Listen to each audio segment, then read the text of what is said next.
are losing on this issue over and over again.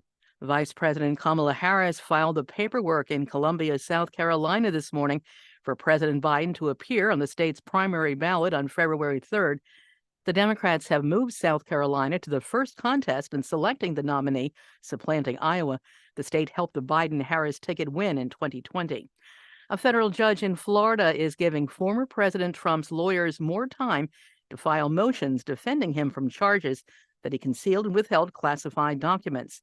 NPR's Greg Allen reports the trial is still scheduled to begin in May. Judge Eileen Cannon says Trump and his lawyers need more time to review the evidence because of the sheer volume. It includes 9 months of surveillance camera footage at Mar-a-Lago, more than 1 million pages of unclassified documents, and 5,500 pages of classified material.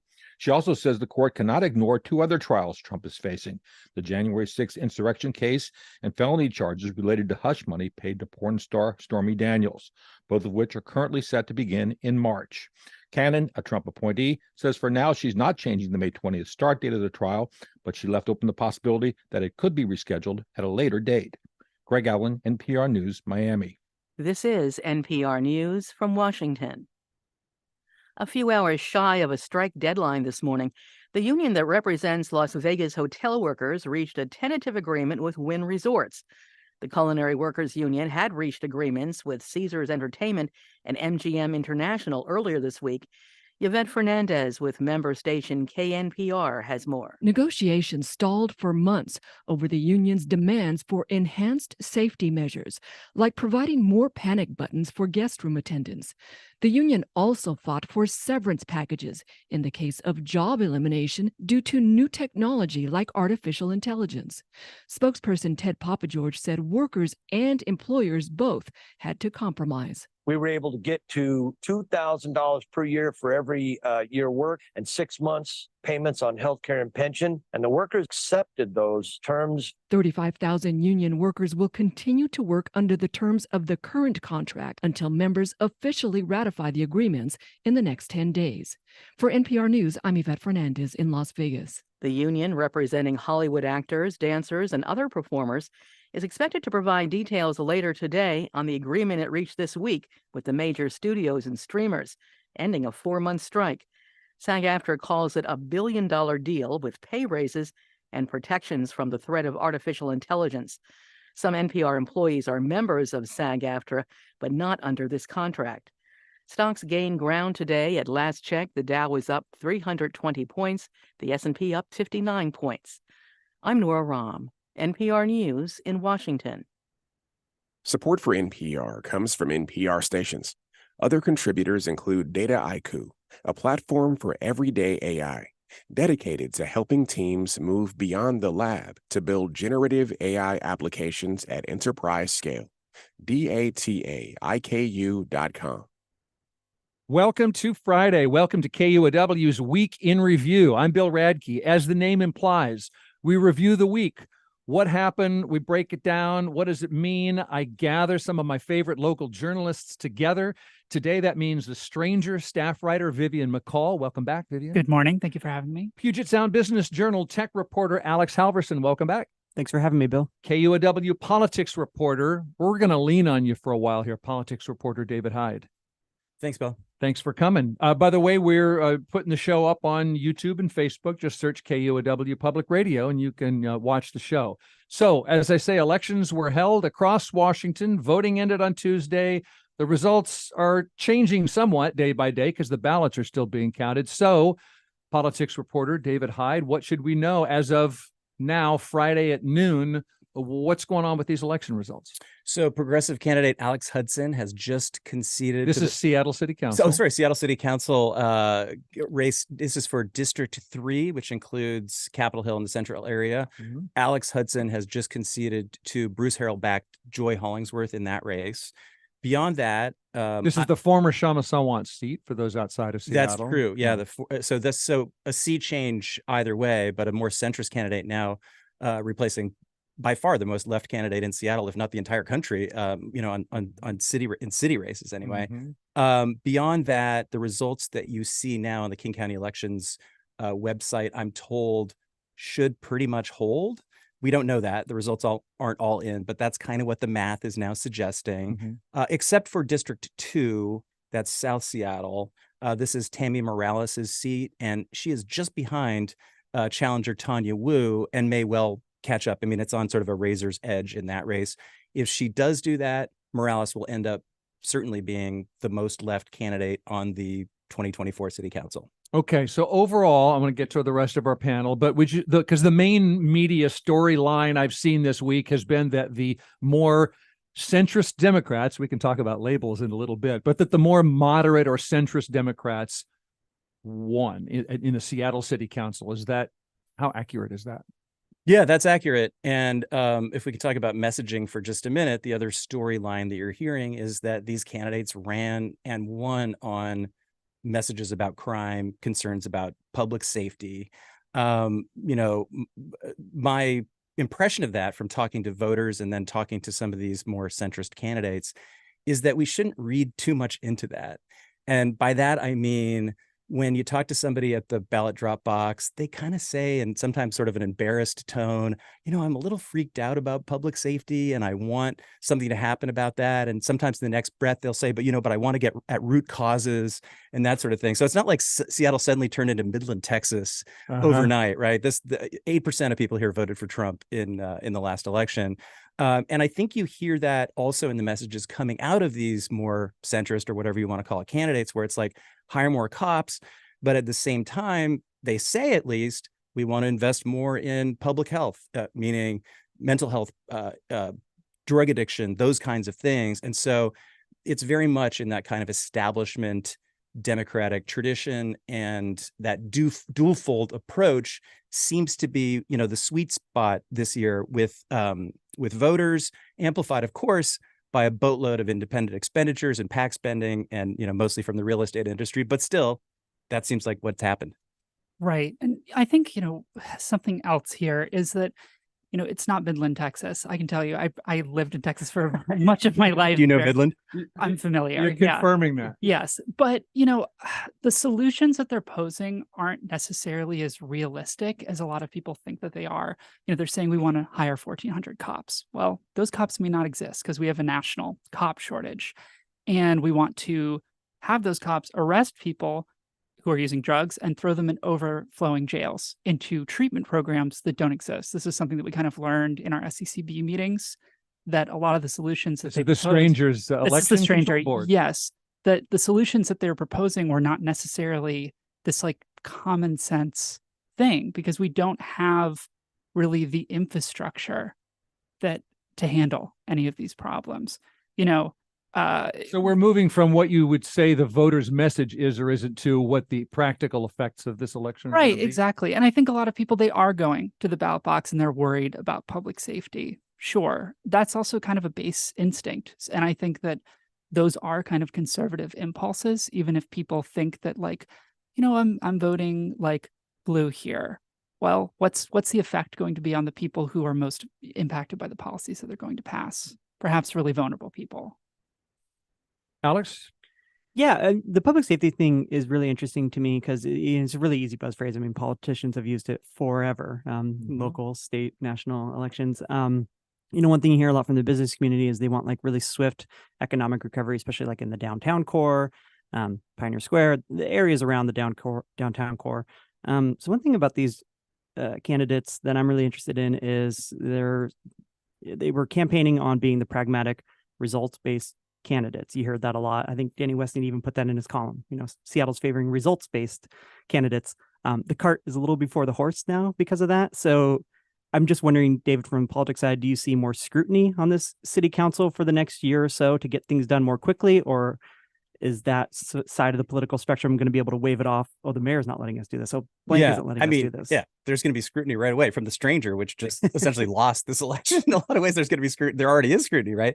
And absolutely. And, they say, as I said, that they're going to invest in public health, right? Well, where's that money going to be coming from? A lot of them also say they don't want to raise the jumpstart tax. They don't say they want to cut the jumpstart tax on big business, but they're not saying they want to raise it. So where's the money going to come from for these 400 officers and the rest of it? So I think the city is going to expect them to deliver on public safety, to deliver on homelessness, to deliver on these issues.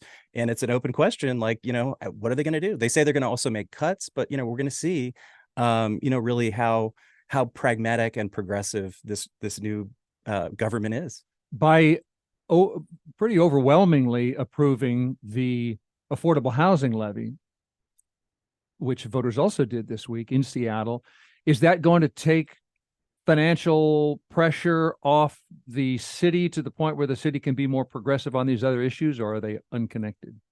No, I mean, it's $1 billion, but it's like, what, 3,000 units or something like that. Yeah. So we've got 40,000 people with some sort of concern about homelessness. I'm not quite remembering how many people are like homeless on the street in Seattle, but a lot. And so, it's a ton of money, but I think it's not going to solve the problem of homelessness. No, it's not going to get us caught up. I mean, this issue has been present for decades. It's kind of like bailing out a boat with like a McDonald's cup. You're going to have a lot of trouble doing that with just one kind of progressive idea. Alex, you're at Puget Sound Business Journal. We've referred to this a little bit. How happy are local business owners and donors right now in Seattle? I mean, judging, based off of LinkedIn posts, which is where the business community loves to congregate, they're very excited. John Scholes, the Downtown Seattle Association CEO, had this long reply to Danny Westneat's column talking about how, Seattle is a progressive city, but people don't want the progressive label anymore. They want Danny Westneat was saying Seattle is no longer a Yes, progressive city, and you're saying and John Scholes was saying, no, we are. We reject the progressive label with no backing, right? We want pragmatism. We want results-based again. We don't want to send dollars to City Hall and not see results, which is fair in paper. But like David's saying, like, it's just going to take a lot of money and resources to solve these solutions. And if you're campaigning on cuts, on not raising the jumpstart tax, on being really business friendly, which nobody in the business community in Seattle wants the jumpstart tax. So you're going to face pressure from that side to not ever expand that. It's going to be really difficult, I think. Why did business interests so outspend, if this is true? My impression is they really outspent, for example, labor unions more so in this election than usual. Is that right? Yeah. So why is that? It's a little bit complicated. I mean, labor, for example, last time, I don't want to get into too many details here, but heavily backed in 2019, Andrew Lewis, for example, in District 7, which includes downtown Seattle, he won with that group of progressive candidates. I think Andrew, over the last 4 years, kind of disappointed some of his progressive allies, and he didn't see that spending on his behalf this time. And now he's, fighting for his political life against a more centrist candidate, Bob Kettle, and may well lose that one. I also spoke to realtors who put a ton of money into especially 4 of these races where they wanted the candidates to win. And what they said, at least, was essentially they want to elect more business friendly types who are going to return their phone calls. They haven't felt that in the last 4 years with a more progressive council, or that it hasn't been as responsive to them. And that, but it's also ideological. Like, they want people who will address public safety in a more centrist way, because their members believe that, but also because probably they think it's good for business, right? Think property values. They want a city that looks different than it currently looks and feels different, especially downtown. And we've been hearing that, for a couple of years now, since the pandemic, at least. And to capitalize on voter sentiment. I mean, David said, talking to people at the ballot box, even if they didn't quite want to say it, they out of their mouths sort of said, oh, it's public safety is a concern. Well, if you're a pro-business entity and you want friendlier business candidates, those candidates are probably also campaigning on public safety. So you're capitalizing on voter sentiment as well. Yeah. So it's much easier to put those eggs in the basket rather than 2019 when you have Amazon spending a bunch and then you have Amazon as the boogeyman. Martin Seelig, these people, they aren't as big of boogeymen as Amazon is. And I would also say that realtors are probably likely to dump a bunch of money into a race because they don't want to increase density, because they have kind of an interest in selling single family homes. That's certainly something that's going to benefit them. Does more units also benefit them, or they got enough work? They got all the work they can handle. They want the higher commissions for more I think rare the higher commissions property. are going to benefit them. I agree with you, but I think it's not. even on the left or the right nowadays, it's not so transactional. I think it's become much more ideological. I think so. so, too. Labor unions actually care about certain kinds of solutions to homelessness, et cetera. And I think realtors, they have those values. And if you look at the specific candidates, like Joy Hollingsworth in District 3, I think said she's totally open to rent control, for example, which is not something that realtors want to see. And so I actually asked them about that, like, why are you backing candidates that don't share your philosophy? And it was like, there's a lot of other considerations, in this race, some of the ones that we've already talked about. And to kind of get on that point, some realtors kind of do want density. You see like a company like Ani, which is pumping a bunch of money in South Lake Union because they're building residential towers, they're building office towers, they're building mixed use projects. So sometimes it's interesting. You do talk to developers who like the idea of building up to the sky because then they can build more buildings up to the sky. I mentioned at the beginning of this that when we say in short form that the centrist candidates want, or the moderate candidates, or whatever, we should do listeners a service by saying what we mean. What do we mean in Seattle, especially in Seattle, when we say in 2023 that a politician is progressive, moderate, centrist, liberal, right, left, far left? What do we mean? So I got some crap from a listener saying, that I shouldn't be calling this slate of Bruce Harrell-backed, business-backed candidates centrists. I think it's imperfect. I mean, labels are always imperfect. And within that group of centrists, there's some big differences as well. What I kind of mean by it is there's a progressive group, there's a more for Seattle towards the center group. And I'm trying to sort of make that distinction so that voters can figure out, how to make up their minds. This particular letter writer was saying I should be calling them right wingers, which doesn't make any sense to me if I'm trying to communicate accurately what these candidates at least say they're going to do, but I could be wrong about that. Well, I think that really when you look at the entire slate, everyone has kind of moderated. If you compare the selection compared to 2019 and 2021, they've all softened on issues like cops or taxing the rich. So I don't think that all of these candidates are necessarily these like far left. And certainly I would not say that, candidates who aren't necessarily right wing, but have they accepted donations from right wingers? Yes. Are there right wing people who want to see their ideas employed in the city? But what do you mean by right wing when you say that? What I mean by right wing, Yeah. I mean, like, if you're talking just, it's hard to, I'm not going to define the politics of each individual person, but lots of people who donated to Trump are also donating to these same, candidates. Well, like George Petrie, who donated to the PAC that supported Bruce Harrell back in 2021. He works for, I think, John Goodman Real Estate, and he's in part a big Trump donor. He's also donated to some Democrats, but mostly to Republicans. But that same PAC had like Jim Sinegal, former head of Costco, who only donates to Democrats as a part of it. So, and then it became an issue in these races where it was like, how much does that tarnish, or what does that say about the candidates themselves that Trump-backed person is backing them? And to me, it says we got a range of people in Seattle, and here's somebody on the far right. And if they have to choose between somebody in the center and somebody further left, they're going to go for the more centrist candidate. It doesn't say I'm anointing you like a MAGA person, right? And that's not what you're saying either. No, I'm not saying that it anoints anyone. I'm saying that they do want to see those things happen here for a reason, not just because they're like, gee, I hate both of these candidates, but this one's just a little bit better. They want to put money into the race because it benefits them. Let's see. I'm thinking of stuff we haven't, because there's so much election related news this week. We haven't even talked about the news. Again, we're taping this on Friday, and I heard this. I think I heard yesterday that U.S. Representative Derek Kilmer is leaving. He represents the Olympic Kitsap Peninsula and Tacoma as well. And then I heard this morning that someone else is running already for his spot, and it's somebody who was running for governor. So who wants to fill us in?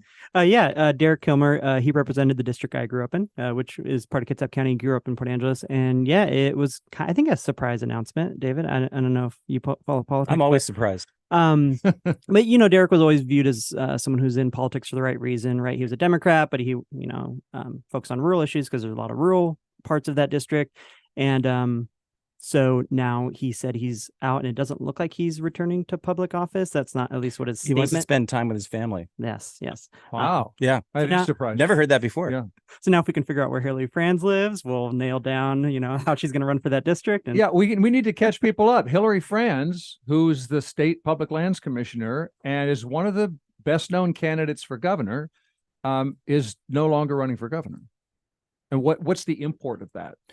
All right. So Franz running for governor, now dropping out of the race. To run for Kilmer's congressional spot. seat. Apparently, he's also backing Hillary Franz. yeah, Right? he endorsed her today.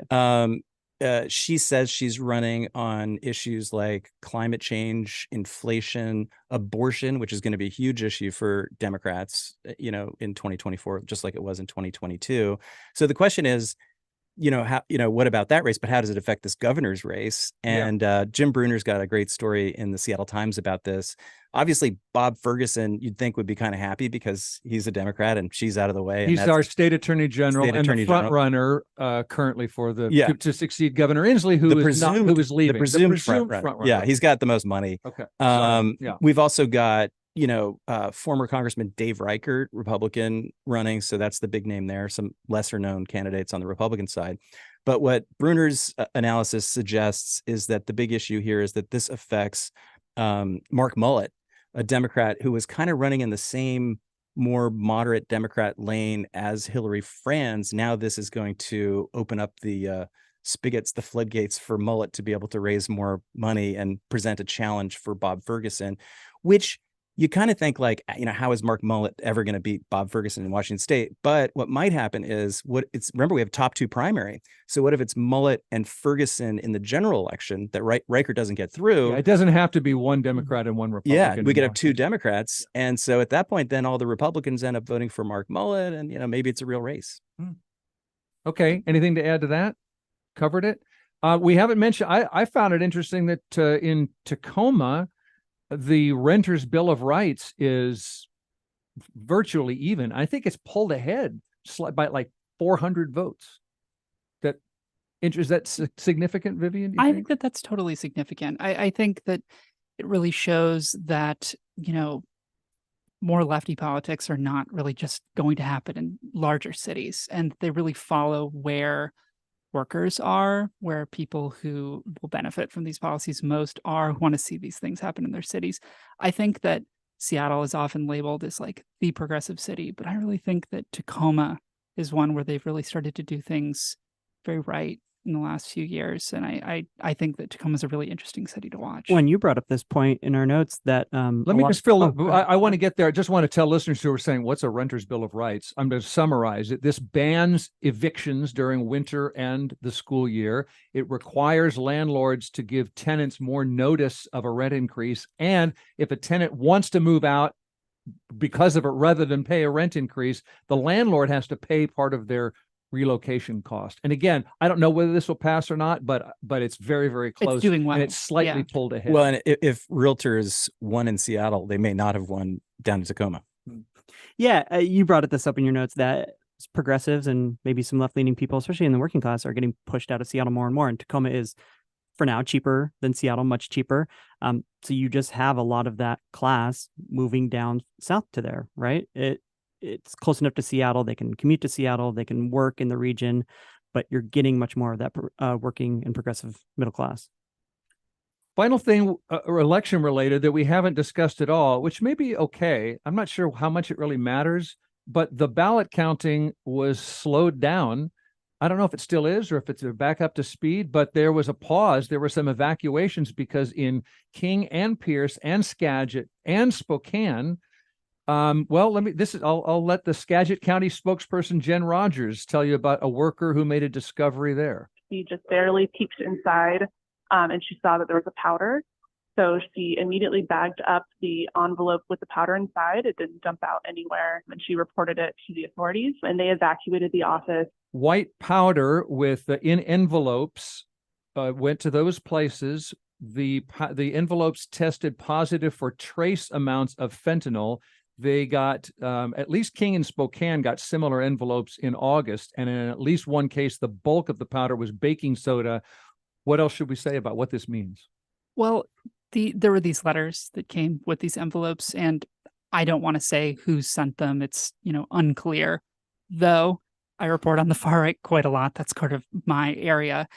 And if you have a piece of paper with an anti-Nazi symbol, an LGBTQ flag, and then a pentagram saying that this is sort of the far left, that's a little suspicious. It's a little on the nose. Yeah, it's a little on the nose. The font's a little on the nose.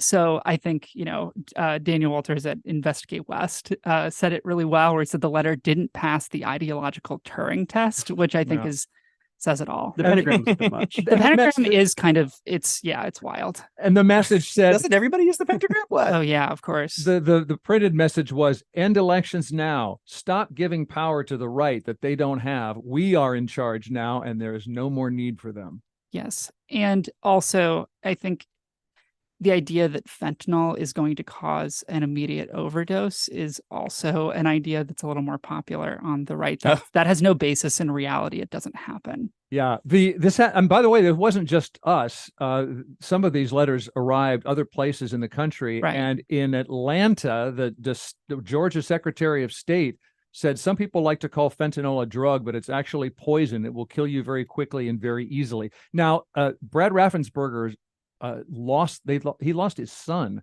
like 5 years ago due to a fentanyl overdose. Yeah. So I don't make light of it, but it's, as you say, you have opening to take an envelope with a trace amount of fentanyl. Yeah, you have to take it, not touch it, look at it, think about it. And this happened in the primary here too. Yes. Two things. One, just this sucks. We're heading into 2024. This kind of thing is just like bummer. They're able to shut down ballot counting. Right. By or sending talcum powder in some cases or whatever it was, sometimes fentanyl. And my other thought was, it seems like, who knows, but a really inept effort by somebody on the right to pretend to be somebody on the left, or a clever person on the left. I saw this online. I didn't, pretending to be the right, spoofing the left, because it's so ineptly done. The intrigue. Unlikely, but we don't know. We don't know. Okay, that's our top story. Do we feel like we covered it? We can take a break and get back to more news. We could go for like 2 more hours. Come on. Politics, reporter David Hyde, well able to go another week with this story. But we are going to pause here since we're talking about the politics of Western Washington. Vivian, you are writing a series about trans people who are drawn here by our politics compared to their home states. After we come back from the break, we want to discuss your series. Super. That and more on Week in Review when we come right back.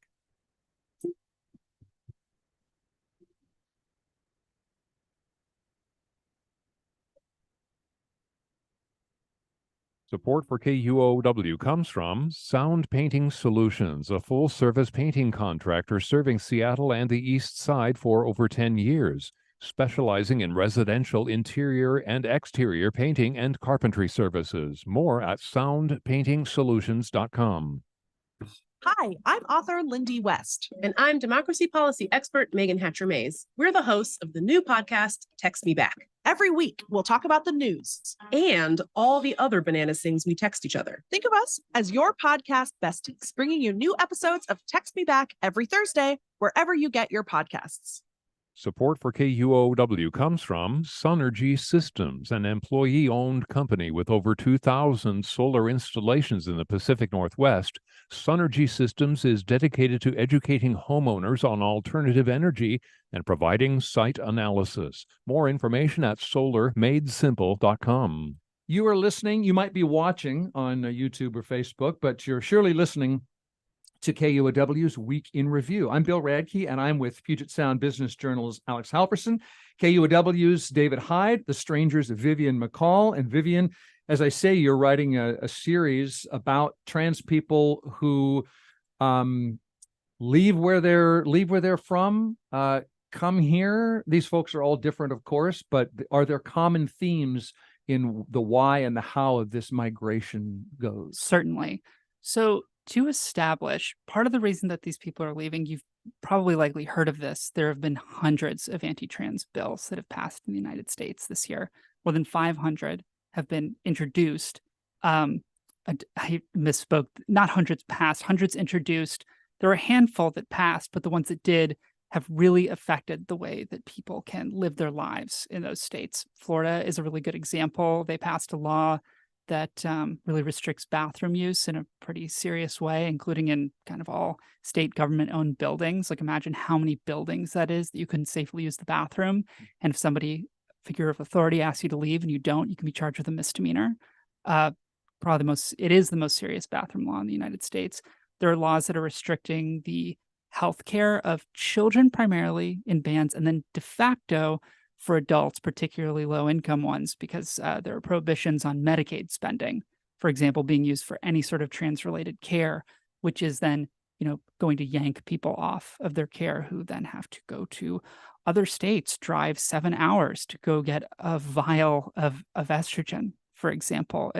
Really serious stuff, and a lot of fear too, because even if the most severe laws that were introduced were not passed, it has created a discussion around them, and it has invited a certain scrutiny onto their appearance where people are looking for trans people. They're afraid that somebody is going to target them. In some cases, they've been subject to additional harassment.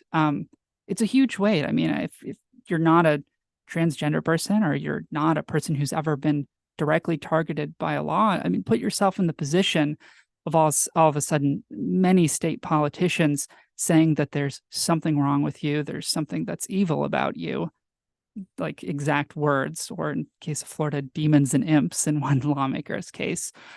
And they're going to restrict your civil rights in a serious way, and there's really nothing that you can do about it. Moving to them seems like the only option. The reason that they come to places like Seattle or Chicago or Portland, Oregon, is that they are going to have some state level protections, but mostly they don't have to worry about these things happening to them anymore. It's not really that they're seeking this sort of like promised land or something. It really isn't like that. It's a level of neutrality where people are not coming after you.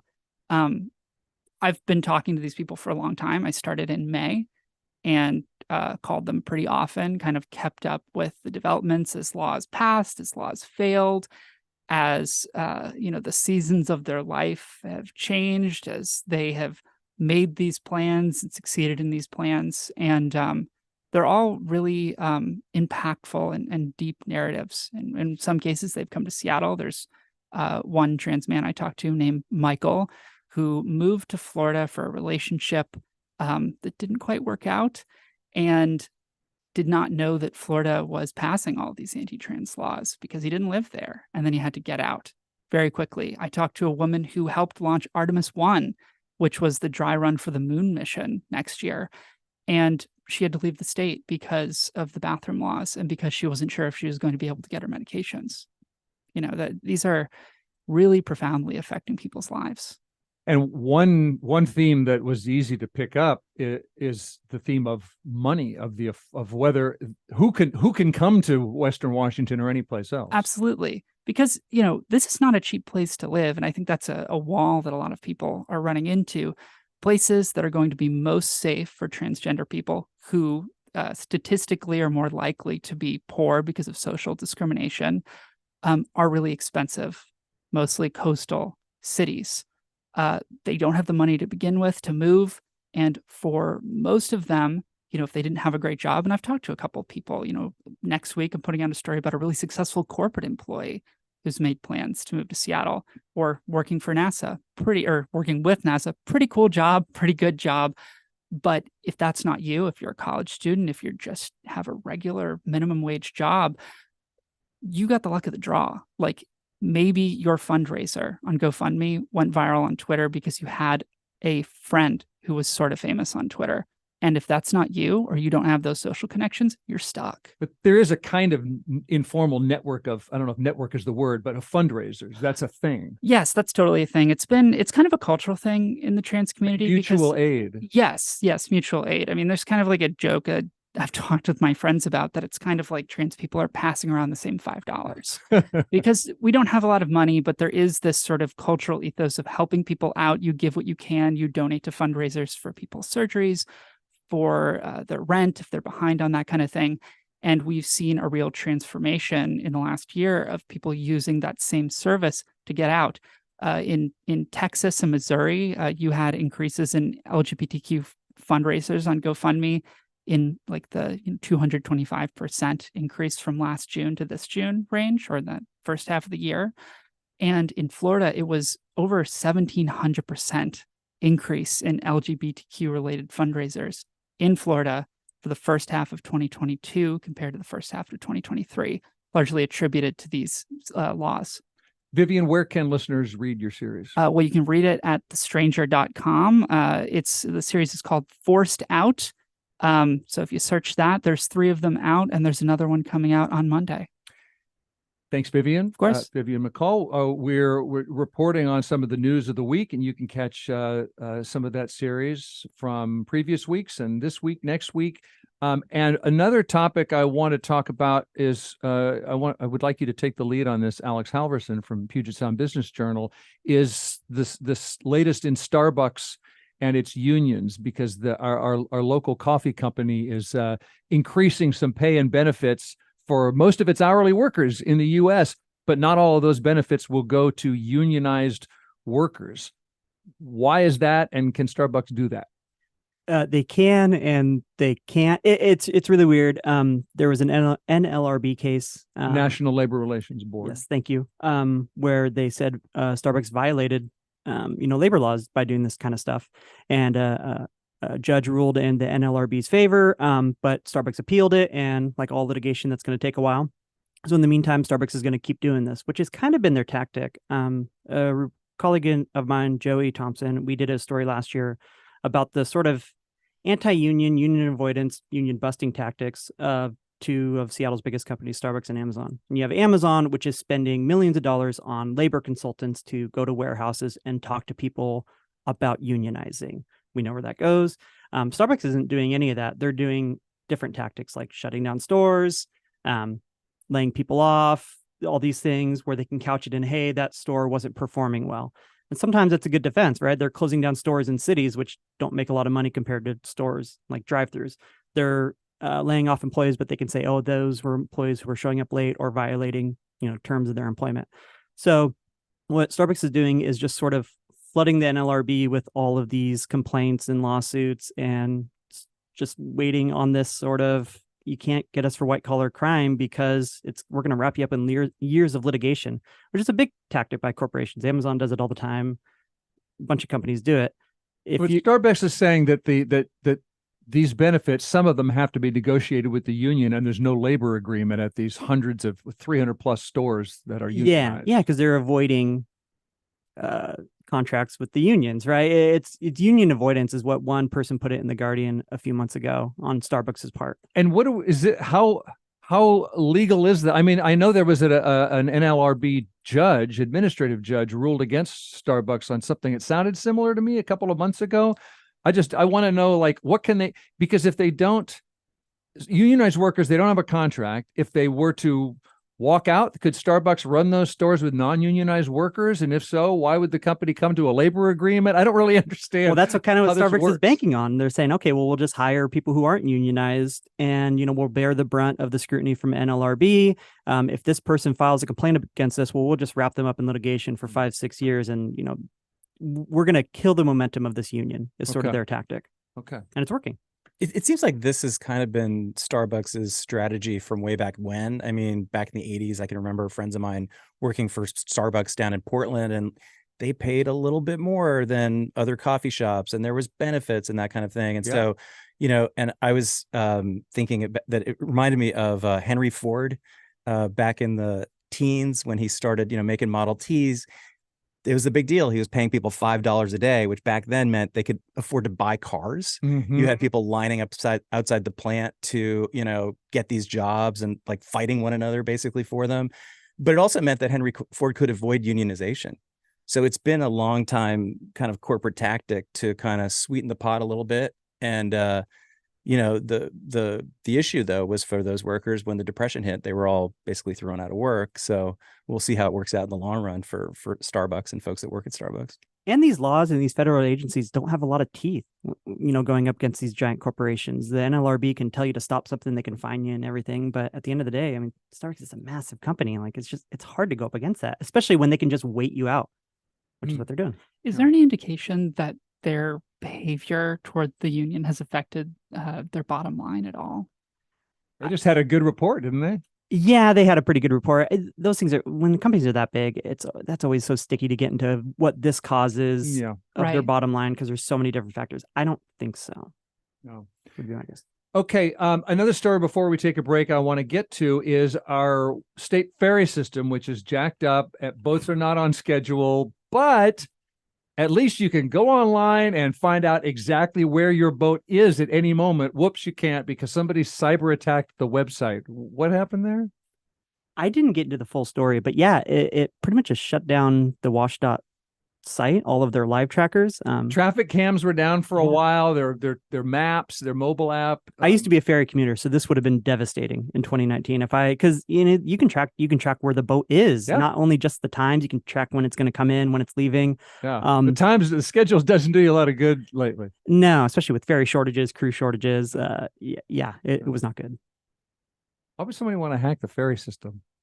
They hate boats. They just hate They hate boats. Yeah. Kicking them when they're down. Is there a white powdery substance on the ferry decks or something?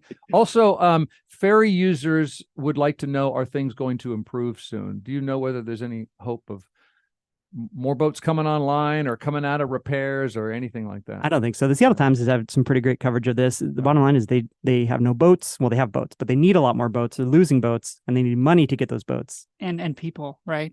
They actually had a report that the boat shortage is so bad that the crew shortage isn't even a big deal right now, which feels pretty devastating to the system. That's saying a lot. Yeah, and there's a budget shortage, and they had a problem for a long time where they had to build the boats in Washington. The legislature changed that last year, so now they can hire, they can bid out the job to out-of-state people. So hopefully that'll liven up the pipeline, but it's going to be a while to get more boats. And only within the U.S. still. Yes. I think, so Louisiana or something is a place that builds ferries, Still but limited. we can't go to Romania or whatever. Like the BC ferry system, has been turning to. Oh, really? I don't know about Romania, but somewhere that's not within Canada or the US. And, as they had a similar law, saying you could only buy boats made in Canada, and had similar problems, and then sort of opened it up. And, I think they still have problems up there, but they have a lot fewer problems as a result of that. And it's just to me, it's just one more thing here in Washington State. We're so wealthy. Amazon, Microsoft, Boeing, go down the list compared to other states. How is this possible that people aren't able to get to their doctor's appointments if they live on Orcas Island and some of the San Juans? And let me tell you, think of those places as only rich people. It's not true. There's year-round residents of all of these islands who are not super rich and who are facing real hardship as a result of it. Where is our progressive state government on this stuff? And I saw a great t-shirt this summer that said WTF. Stands for what's the ferry? Where's the ferry?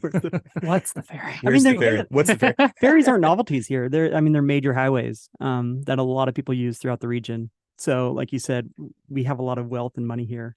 Can we get that to the ferries? But some people would like those jobs to stay local and not be price-wise a race to the bottom. And the manufacturing jobs? Yeah, the boat building jobs. There's only one company that builds boats in Washington State. Yeah. So you would kind of think, but and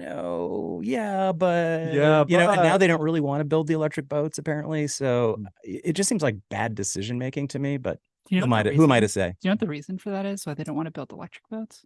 They've got a bunch of. I just don't quote me on this. Sure. Look in the Seattle Times, Okay. but I think it's that they have a bunch of other lucrative contracts. Okay. But I could be wrong. Final maritime item before we take a break. This week, KUOW got a chance to speak with the water taxi captain who last week rushed over to nudge a runaway barge away from hitting the Ferris wheel or the aquarium. King County Metro Water Taxi Captain Dan Crable, driving the water taxi from West Seattle, saw this 4-story container barge drifting across Elliott Bay. The only thing we could do, I knew by its size, we weren't going to be able to stop it.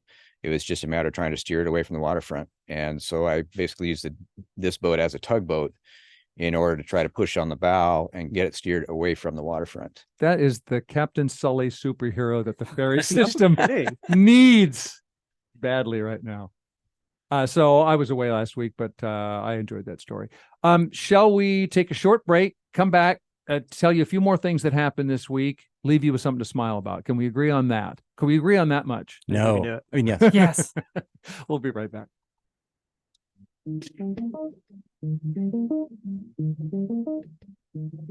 Support for KUOW comes from Recompose, a full-service funeral home transforming human bodies into soil through composting, offering Pre-Compose, a way for people at all life stages to plan ahead for their funeral.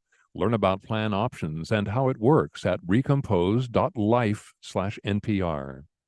I'm Julian Marshall, host of BBC NewsHour. On today's programme, hospitals are now in the line of fire by Israeli forces in Gaza. Israel says they conceal Hamas command centres. And Australia offers citizens of the state of Tuvalu a chance to escape rising sea waters. We take a look at climate refugees. BBC NewsHour this afternoon at 1, right after Weekend Review on 94.9 KUOW, Seattle's NPR news station. Support for KUOW comes from UW Medicine, where the same doctors caring for patients are also advancing medical research and teaching the next generation of physicians. More at uwmedicine.org/care. UW Medicine, a higher degree of healthcare. It's KUOW's Week in Review. I'm Bill Radke with KUOW politics reporter David Hyde, The Stranger staff writer Vivian McCall, and Puget Sound Business Journal tech reporter Alex Halverson. We talked a lot about elections today. We've talked about Starbucks and its unions and the Forced Out series that Vivian's writing in The Stranger and state ferry boat woes. So let me just hit a few more things that we won't have time to get into in super depth. But so you know, national parks are free tomorrow for Veterans Day. Mount Rainier, North Cascades, Olympic National Parks, also BLM land. Seattle's OL Reign play for their first National Women's Soccer League championship tomorrow. Megan Rapinoe says she's retiring after this game. They're playing the New York's Gotham FC in San Diego. Mount St. Helens is having a magma recharge event. That sounds a little bit like a gun is loaded.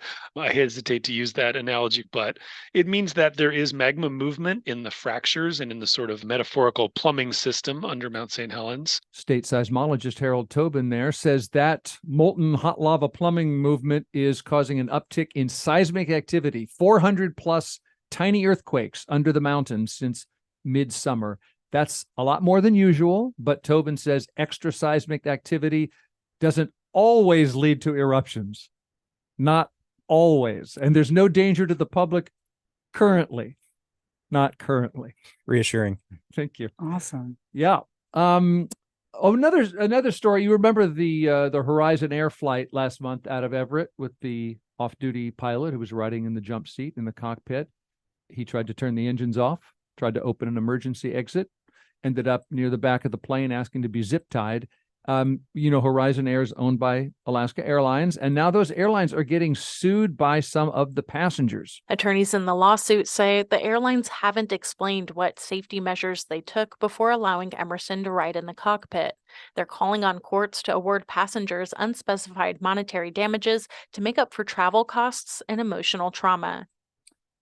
I don't know. When you buy your ticket, you know there's a chance that an off-duty pilot who took mushrooms and didn't sleep for 40 hours might try to cut the engines, right? That's true, yeah. It's implied. It's in the fine print. You're saying you know this from personal experience, Bill?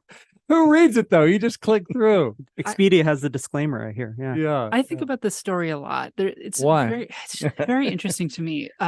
The explanation for it, the mushrooms. One of the things that really gets me is that, doctors could tell you this. A lot of American teenagers could tell you this, that those last about 6 to 8 hours and then you're done. He might have had a really bad time, which triggered not sleeping for 40 hours. Right. And obviously, if you don't sleep for 40 hours, you can hallucinate. Maybe there was some sort of psychosis involved, which could put people in sort of a dreamlike state. There are a lot of things going on here. It's obviously a horrible thing to have happened. I feel kind of bad for the guy too, because he obviously realized that something had gone wrong at the end of that. That's true. He sounded like he was absolutely. saying, right? That was seemed to be his reaction was, oh, I'm in a bad way. Right. Yeah. And people who experience these mental health events, they can come out of nowhere. And it could have just been really unfortunate timing. But I think the plaintiffs probably have a super solid case, given that there are 83 counts of attempted murder. It's pretty serious. Yeah. I mean, the Seattle Times had a great story about how they called it the disclosure dilemma. How if you're a pilot, it's hard to disclose that you're dealing with mental health problems, because then it comes into can you fly the plane? Like, can we trust you with this? So Right. they'll hide it or they won't disclose it. So of course, maybe the airlines as an industry are liable for creating this sort of environment where pilots can't disclose this. I'm sure that's at the heart of this lawsuit.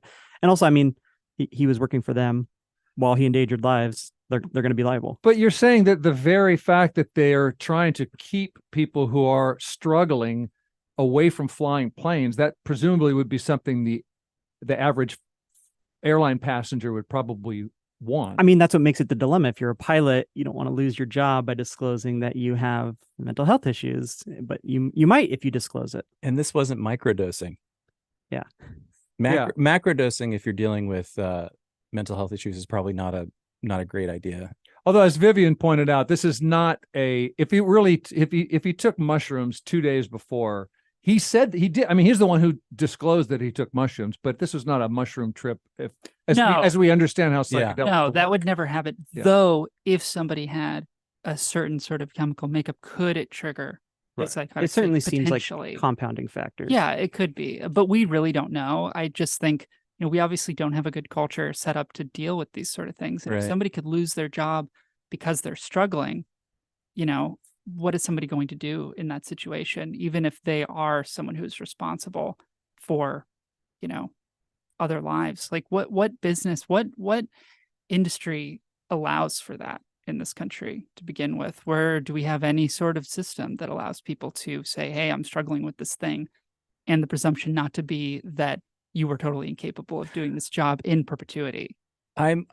I'm with you on that, and I did go to Reed College, so I'm just going to say I have some experience with knowing of other people who have done these kinds of things. Yes, and it just seems like if I take the job of air traffic controller or whatever it is, like I would hope that like I'm not really taking a lot of acid on the weekends or whatever, right? So there's a certain amount of I don't know what happened, and I totally share your sympathy about what's the stance of Alaska Airlines for people who are struggling, but the part about choosing to take mushrooms just doesn't seem like the greatest idea to me, potentially, for depending on your mental state. Right. And part of it has to do with, I don't know that there's great information out there. I mean, psychedelic drugs are kind of like the ocean. It can be scary depending on who you are, and sometimes I think we get the message, especially younger people, but even older people, that like, no man, you're gonna go see like a concert at the Gorge, like whatever, and it's like that's not always true.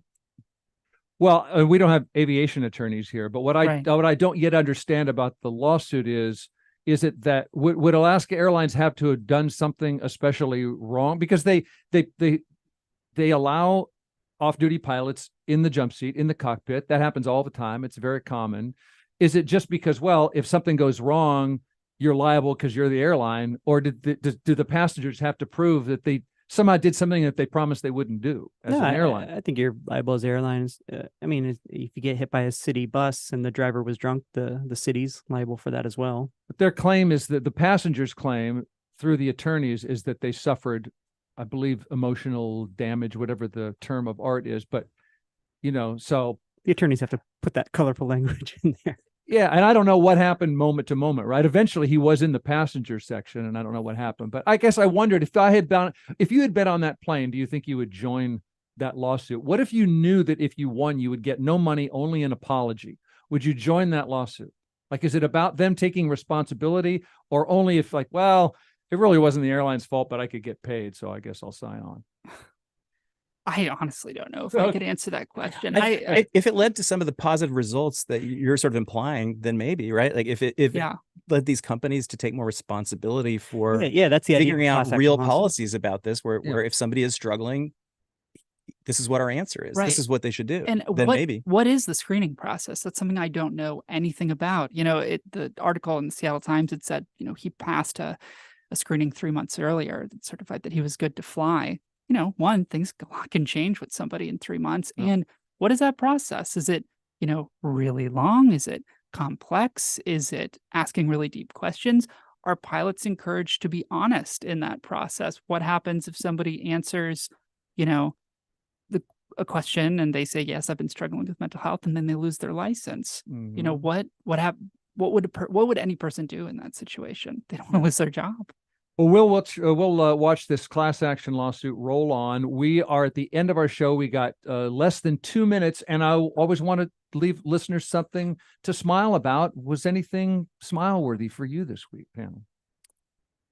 I've seen a lot of videos of the orcas, which has been really exciting and incredibly close to the shore, which is always really amazing to me. They came right into Quartermaster Harbor at Vashon. Yeah. These are the southern residents. Yeah, it's amazing. It's amazing just seeing them sort of emerge out of this water. They're so enormous and beautiful, and they come out of nowhere, so close to shore. It's so cool. Yeah, it's groovy. Yeah, I'm a big college football fan, so I've been following the Michigan cheating scandal, and it's just been so hilarious. It's been making me smile this whole time. Are they going down? It's getting bad. It sounds like, I don't know, Big Ten is making a decision, I think today or this weekend or something. I don't know. All right. The Houston Astros of the NCAA. How about you, David? KUOW's launched a new podcast called Text Me Back. And I'll read the description here. A podcast about best friendship and making your favorite people laugh, even when this dumpster fire of a world gets you down. I love that description. I can't wait to check it out. So that's I'm not even here. Just nobody told me to advertise it, but I'm going to be checking out that podcast. Text Me Back. It's Lindy West. Very exciting. Who's and her Megan Hatcher Mays. They were besties at Garfield, voted most likely to make you laugh. I actually do have a little bit of tape here of them talking about taking Shakespeare in high school. We ended up taking a Shakespeare class, believe it or not, that was offered at the time, which just seems weird because now you're not allowed to read books in high school. Wait, when you say that, you mean that because all white men's work is banned by the woke mind virus? That's right. Before Garfield had been infected by the woke mind virus, they forced everyone to read, I don't know, Zora Neale Hurston or something. So that's from the first episode. They're just sort of it's like a get to know you. And then they're going to talk every week about what's going on. Megan works in DC, and Lindy admits not knowing much about how that goes. And so, I'm looking forward also to the Text Me Back podcast. We got to go. And by we, I mean Vivian McCall of The Stranger, Alex Halverson, Puget Sound Business Journal, David Hyde from KUOW Radio. You might know it. Thank you, everybody, for being on our show this week. Thank you so much for having me. Thanks, Bill. Great to see you. Week in Review, produced by Kevin Kniestead. Social media and live streaming by Juan Pablo Chiquiza and Tio Popescu. Bernard Ouellette runs the board and makes it sound good. Thank you for listening. Let's do it again next week. I'm Bill Radke.